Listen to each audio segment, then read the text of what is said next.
अब यहाँ पर आप ध्यान से देखो कि ये जो एंगल थीटा बन रहा है और ये एंगल थीटा बन रहा है, तो इस थीटा के सामने वाली जो रेखा है, ठीक है, इसी तरह ये थीटा के सामने वाली रेखा ये है, ठीक। इसके अलावा यहाँ पर थीटा के बगल वाली रेखा ये हो गई, ठीक है, ये आपकी हो गई बेस जिसको कहते हैं, और थीटा के बगल वाली रेखा ये वाली आपकी बेस हो गई। ये मान लीजिए मैंने ओ डाल दिया, ठीक। तो ये दोनों ट्राइंगल एक दूसरे के सिमिलर हैं। कौन से दो ट्राइंगल?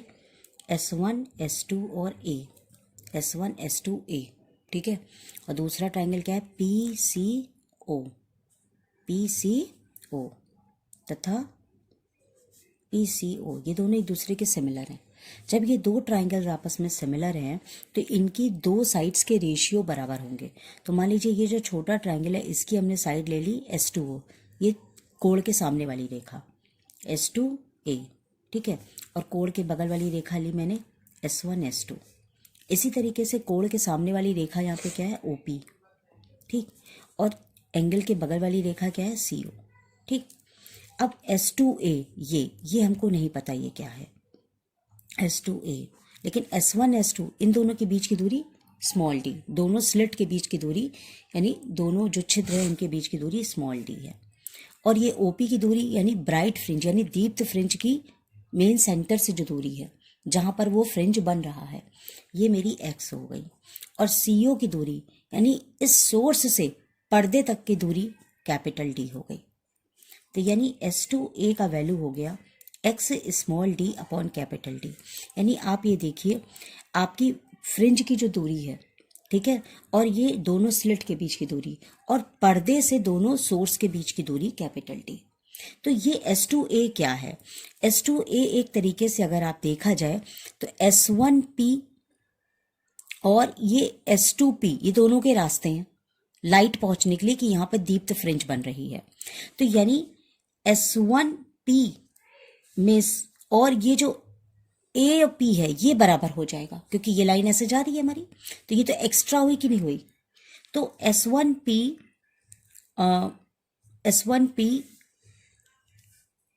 आप ऐसे लिखिए S2P माइनस S1P बराबर S2A हुआ।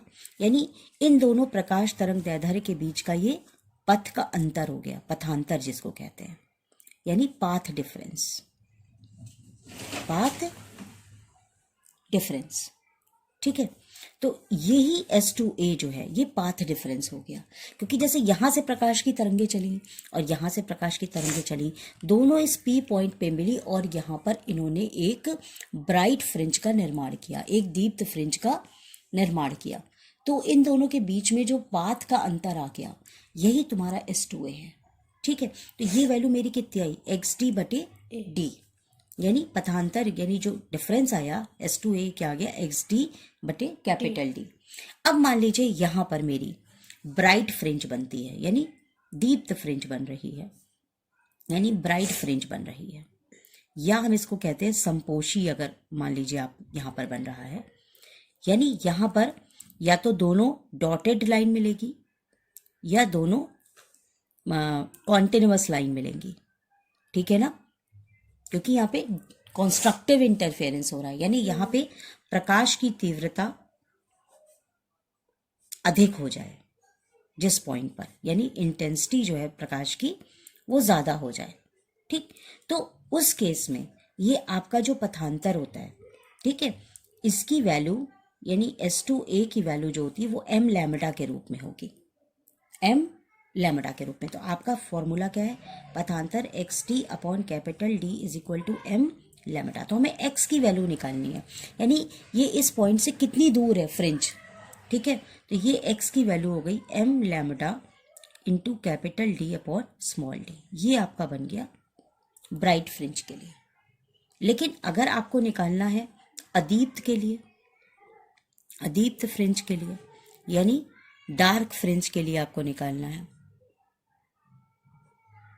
डार्क फ्रिंज के लिए, तो यहाँ पर डार्क फ्रिंज में क्या होगा कि आपकी जो प्रकाश की इंटेंसिटी होगी वो कम हो जाएगी, प्रकाश की इंटेंसिटी आपकी कम हो जाएगी।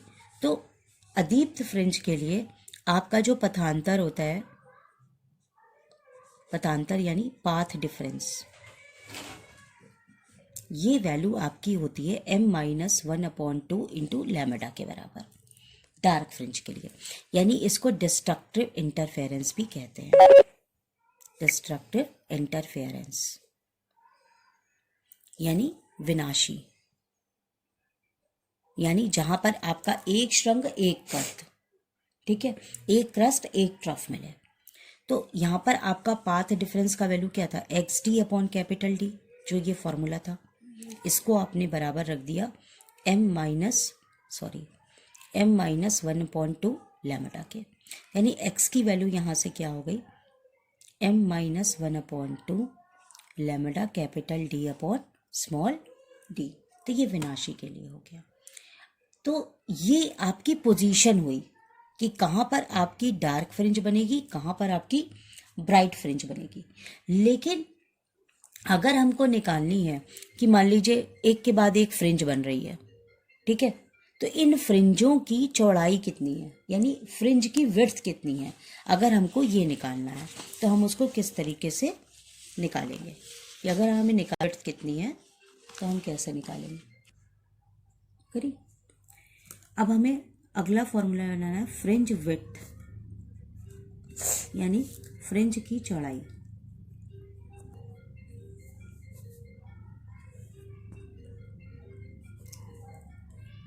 फ्रिंज की चौड़ाई निकालने के लिए कहीं कहीं पर इसको W से डिनोट करते हैं, कहीं कहीं बीटा से डिनोट करते हैं।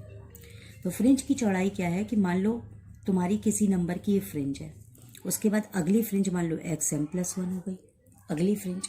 तो XM का सूत्र अभी क्या था, M D lambda upon small d, ये आपका सूत्र था। तो अगला फ्रिंज क्या क्या हो जाएगा, M की जगह M+1 D lambda upon small d। तो ये पहली फ्रिंज, ये अगली फ्रिंज। तो फ्रिंज की चौड़ाई क्या होगी, इन दोनों फ्रिंज को हम आपस में घटा देंगे तो हमारी फ्रिंज की चौड़ाई निकल आएगी। तो दो फ्रिंज के बीच की दूरी ही आपकी फ्रिंज की चौड़ाई होती है। दो फ्रिंज की दूरी, बीच की दूरी, यानी फ्रिंज विड्थ आपको निकालने के लिए क्या करना होगा, XM+1 में से XM को घटाना होगा। हमने घटाया, मान लीजिए, तो M+1 D lambda upon small d minus M D lambda upon small d।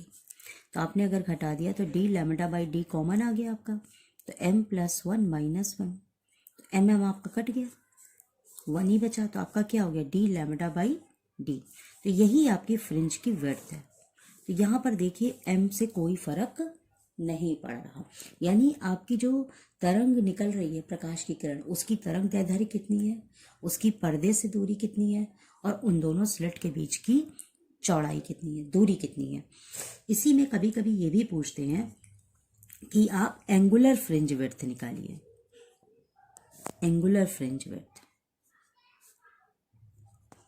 यानी कोणीय फ्रिंज विड्थ। एंगुलर माने होता है कोणीय फ्रिंज विड्थ, ये आप निकालिए। तो इसको हम थीटा से डिनोट करते हैं। तो जब अगर हमें कोणीय फ्रिंज विड्थ निकालना है तो इसका सूत्र हो जाएगा x अपॉन d। कैसे, हमने आपको कहा कि ये इसका सूत्र हो जाएगा x अपॉन d।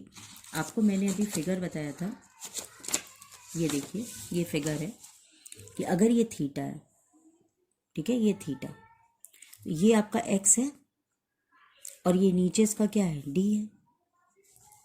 यानी आप अगर ऐसे फिगर को ध्यान से देखिए तो ये यहाँ पर आपका थीटा कोण बन रहा था, ये आपकी सेंट्रल पॉइंट से ये जो दूरी है जहाँ पे आपकी डार्क फ्रिंज बन रही थी वो x थी, और यहाँ पर आपका सोर्स था, और ये आपका पर्दा है जहाँ पर आपको फ्रिंज प्राप्त हो रही है, कैपिटल D था।